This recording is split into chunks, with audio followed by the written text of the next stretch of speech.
My family spent $13,000 using my card without asking because I don't have kids. If this story hits you even a little, drop a like and leave a comment.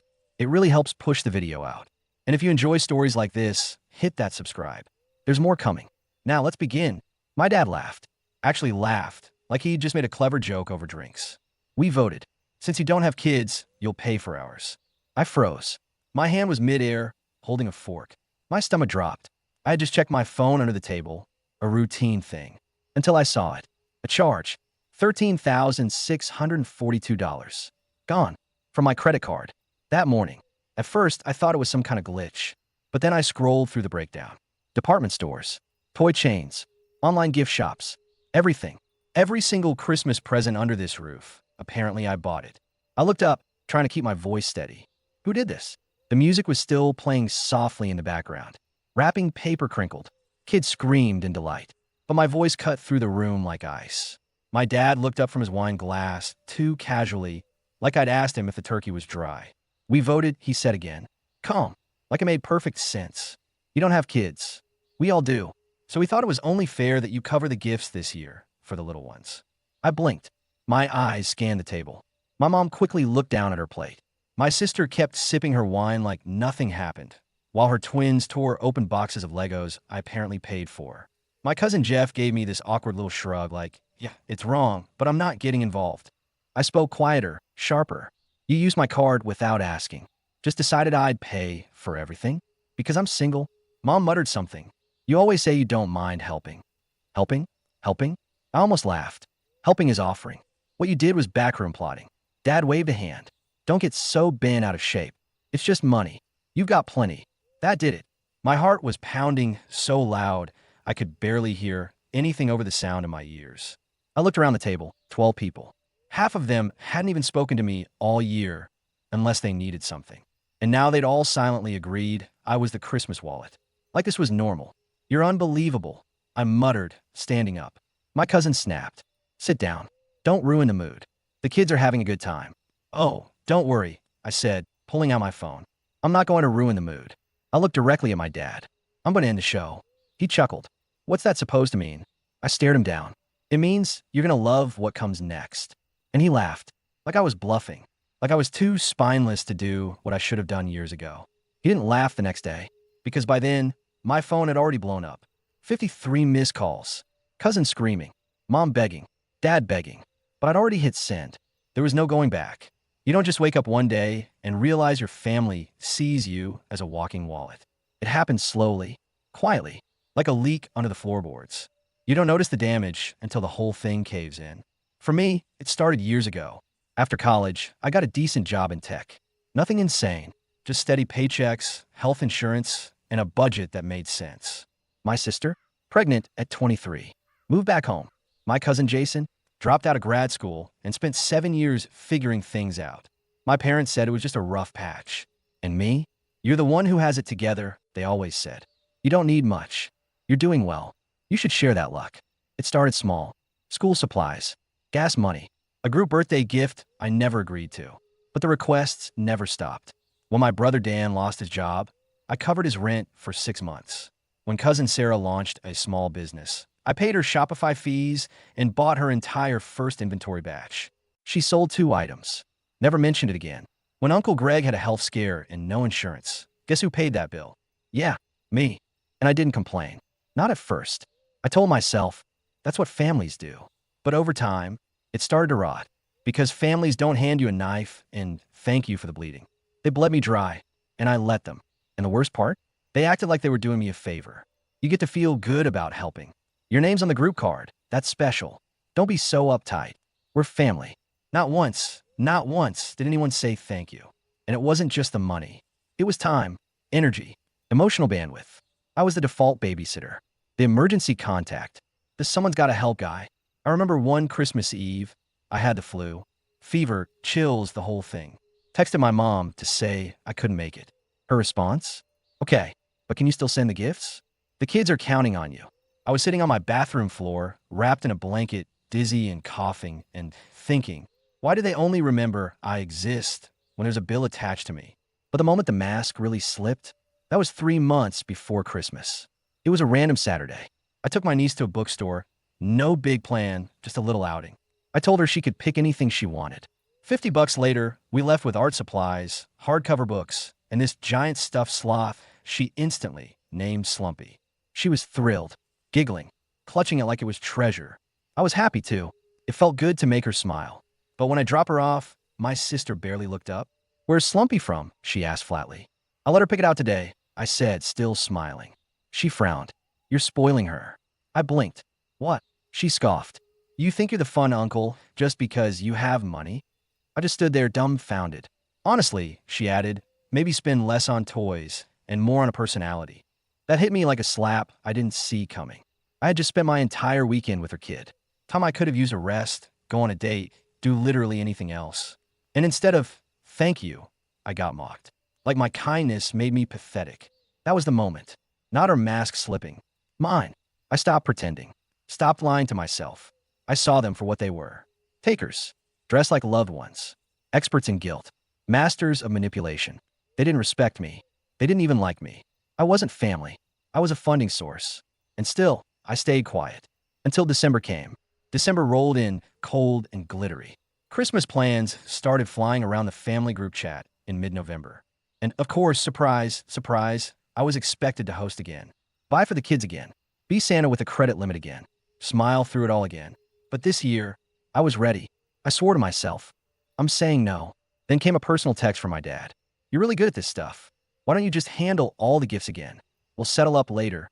Settle up? They hadn't settled up last year, or the year before. So I replied short and sharp. "Only if we agree in advance who's paying." He left me on read. 3 weeks of silence. I thought maybe, just maybe, they'd finally gotten the message. I was wrong, because instead of talking to me, they used my backup card, a card I gave to my mom years ago, just in case. She still had the info, and apparently, she'd shared it. The bank statement showed purchases from 5 different cities, none of them hers. She didn't buy anything, but they did. Everything. So there I was. Christmas dinner. The truth in my phone. My anger simmering just under the surface. And when I brought it up, they laughed. Laughed. Dad said it like a joke. "We voted. You don't have kids, so you should pay for the ones who do." Like it was logical. Like it was fair. Like this was a damn democracy. At that moment, I saw it. They truly believed it. They thought being child-free meant I owed them. That my peace, my paycheck, my life were less valuable. That I was just extra. And when I stood up, when I said, "You're gonna love what comes next," they didn't flinch. They thought I was bluffing. Like always. But that night, I didn't sleep. Not from guilt. Not anymore. I laid in bed replaying every insult, every guilt trip, every time they called me lucky while bleeding me dry. And as the sun rose, something clicked. The hesitation? Gone. And what took its place wasn't rage. It was clarity. "You want to play democracy? Fine. Let's vote." I opened my laptop. Subject line. Holiday contribution changes. Body. Effective immediately. I am stepping away from all financial support related to our extended family. That includes Christmas gifts, birthday presents for minors or adults, tuition assistance, mortgage gaps, emergency Venmos, bailouts, car repairs, or streaming subscriptions. If you spent money using my cards, expect a chargeback. If you've saved or share my financial information without consent, expect legal contact. You voted. Now I'm voting back. Merry Christmas from the childless one. And then I hit send. To everyone. Parents. Sister. All 6 cousins. Even Aunt Linda, who still thinks I owe her for babysitting me one afternoon in 1996. Then I shut off my phone. It took 7 hours and 16 minutes for the explosion. When I turned it back on, it felt like it vibrated out of my hand. 53 missed calls. Dozens of texts. Voicemails from sobbing relatives. Threats from cousins. Emotional blackmail from my mom. Her message started with, "I'm heartbroken," and ended with, "This is beyond disappointing. Dad, call me 12 times." His final voicemail was just one sentence. "Please, for the love of God, don't do this." But it was already done. I had spoken my bank hours earlier. The fraud claim was approved. Over $3,600 in unauthorized spending. Flagged. Reversed. The Barbie dream houses. The Nerf rifles. The iPads. Returned. Even the emergency card, the one cousin Sarah tried to use for a hotel that night, declined. Twice. And just like that, Christmas collapsed. The fallout? Nuclear. The next day, I got a call from my uncle. One of the few who never asked me for money, but also never stood up when the rest of them did. His voice was low, ashamed. Your mom's in tears, he said. She says you ruined Christmas. I didn't flinch. No, I said. They ruined it the moment they turned it into a transaction. He tried to defend them. They were just overwhelmed. No, I cut in. They were entitled. Big difference. He was quiet for a moment, then asked, you really charging them all back? Already did. He sighed. Well, I can't say they didn't have it coming. Click. End of call. That was the last civil voice I heard for days. 3 days later, I came home from work to find them waiting on my porch. Mom, Dad, and my sister Rachel, arms crossed, face twisted like she'd just bitten into a lemon laced with battery acid. Mom's voice was already trembling. Can we talk? I opened the door. Say what you came to say. She started fast. We didn't mean for it to happen like that. You just thought what? I snapped. That I'd shut up and foot the bill again? Smile while you rob me blind, but do it with eggnog. Dad, try to jump in. Son, let's not turn this into a war. We're family. I actually laughed. You declared war the second you used my card without permission and called it voting. That didn't feel like family. It felt like betrayal. Rachel rolled her eyes. Oh my God, are you still on about this? You act like we drained your entire life savings. My voice sharpened. I paid for your car last summer. You begged me. Said you pay me back. She scoffed. You make 6 figures. You'll survive. And that was it. Exactly, I said, stepping closer. That's why this ends now. You treat me like a damn ATM that occasionally shows up with a casserole. Mom's eyes filled with tears. We were just trying to give the kids a good Christmas. So you stole from me? Dad raised his voice. Enough. This has gone too far. Fix it. Undo the chargebacks. I said nothing. So he tried again. Darker. Think about how this looks. What do you want people to say? That you betrayed your family over some toys. I didn't even blink. No, I said quietly. I want them to say, I finally grew a spine. Then I looked them all in the eyes and dropped the hammer. I'm done with all of you. I've blocked your numbers. I'm moving to another state this weekend. Alone. Mom gasped. Rachel screamed. Dad turned white. The silence after that? Glorious. I opened my door and spoke one last time. Now, get off my porch. The first 48 hours after that confrontation, dead silence. And honestly, it was beautiful. No phone calls. No guilt trips. No fake concern disguised as check-ins. For the first time in years, I could breathe.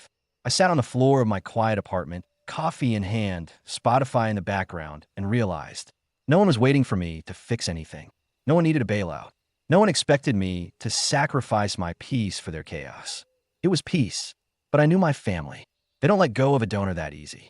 By day 3, the manipulation started creeping back in, the only language they truly speak. Maybe we should talk like adults. Your mom's sick with stress. Are you happy now? The kids keep asking why Uncle Ghost doesn't call anymore. I saw the messages. I read them. I didn't reply, because I knew the truth. They didn't miss me. They missed what I provided. But then, something happened I didn't expect. A message from my cousin Jason. I screwed up. Can we talk? I didn't answer. An hour later, he was standing at my front door. And for a moment, I hesitated. He looked different. Not the usual hoodie-wearing, sarcasm-drenched slacker I grew up with. His hair was brushed. He wore a blazer. Even a watch. He looked like a functional adult cosplaying responsibility. I enrolled in online courses, he said. Marketing. I'm working with a friend. Trying to get it together. I stayed silent. Then he added, I was jealous of you. That's why I lashed out. You had your life together. No kids, no chaos, no noise. I hated that. I tilted my head. You here for money? No, he said quickly. I came to say, I'm not your shadow anymore. For a split second, I wanted to believe him. He left. 30 minutes later, ping. An alert from my bank. Someone was trying to reset access to my online account. Guess who? Jason. He hadn't changed. He was acting. He didn't come to apologize. He came to test the waters, to see if I still believe their tears. I locked every password, froze the backup card, alerted the bank again. That was the last time anyone from my family got near my life. And then, freedom. I ended my lease, accepted a new job, better pay, better hours, in a state where no one knew my last name. Packed my car to the roof and left before the sun came up. No parade, no goodbye, no forwarding address. And honestly, it felt like escaping a cult. The best part wasn't the new apartment, or the promotion, or the upgraded view. It was a message from someone I never expected. Kelly, Jason's wife, now ex-wife. I saw what he did. I'm filing for divorce. You were the only one who ever actually helped. That hit me harder than I thought it would. She knew. She always knew. She just never said it until now. And suddenly I realized maybe my decision wasn't just for me. Maybe by choosing myself, I gave someone else the courage to do the same. Before I left town, I opened a family group chat one last time. Renamed it. This bank has permanently closed. Try loving instead. Then I hit leave chat. As I drove across state lines, windows down, music blasting, coffee in the cup holder, and no one on my back, I smiled. I was alone. But for the first time ever, that wasn't punishment. It was freedom. My new apartment wasn't fancy, but it was mine. My rules. My fridge. My playlists. No more random bills. No more emergencies that were never mine to fix. The first night, I left my phone on Do Not Disturb. Not because I expected a call, but because I knew there wouldn't be one. And that silence? That was healing. No more. Can you just cover this month's rent? It's for the kids. Family helps family. No more emotional invoices wrapped in passive aggression. Just me. Living. Breathing. Choosing. I got a dog. A quiet, awkward little rescue, mutt with sad eyes and a tail that wagged like it couldn't believe it was allowed to. I named her Balance. She doesn't ask for anything except food, walks, and love. Which, honestly, is more than I ever got from most of my blood relatives. I started therapy. Told my therapist everything. She didn't blink. Just nodded. You were conditioned to believe love must be earned through sacrifice. That sentence cracked something open inside me. Because that's exactly what it was. They made me feel that unless I gave, I didn't matter. Unless I paid, I didn't belong. Unless I bled, I wasn't worthy. But now I know better. When people ask, do you regret cutting them off? Not even for a second. I only regret not doing it sooner. I regret every party I paid for and wasn't invited to. Every late night Venmo. Every time I cancel plans because someone else's disaster became my responsibility. They call me selfish. But the truth? They were the ones who voted. And now, I voted back. Unanimous cutoff.